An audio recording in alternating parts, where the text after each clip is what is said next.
बाबा साहब ये जानते समझते थे कि संविधान की सर्वोच्च ताकत जनता के पास होनी चाहिए। यानी जनता से बड़ा कोई दूसरा होना नहीं चाहिए। संविधान बनते वक्त जब ये बहस हो रही थी कि संविधान की प्रस्तावना कहाँ से शुरू की जाए, तो वहां पर सबके अलग अलग तर्क थे। लेकिन इन सब से हटकर बाबा साहब के तर्क तो एक ही थे कि संविधान की प्रस्तावना विद द पीपल, यानी हम भारत के लोग से शुरू हो।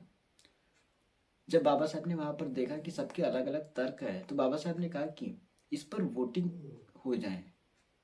वोटिंग हुई और वोटिंग के बाद जो निकला, और बाबा साहब ने उसके बाद जो संविधान में दर्ज कर डाला, संविधान की प्रस्तावना की शुरुआत ही वी द पीपल से बाबा साहब ने कर दी। यानी हम भारत के लोग, इससे बड़ी कोई दूसरी ताकत होनी नहीं चाहिए।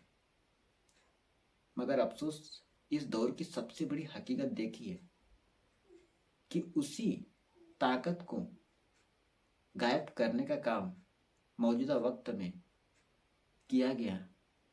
भारत में वी द पीपल गायब है, तो संविधान के पास बचा क्या? सारी शक्तियां तो हड़प ली गई है। जो दिखाई दे रहा है वह तो सिर्फ और सिर्फ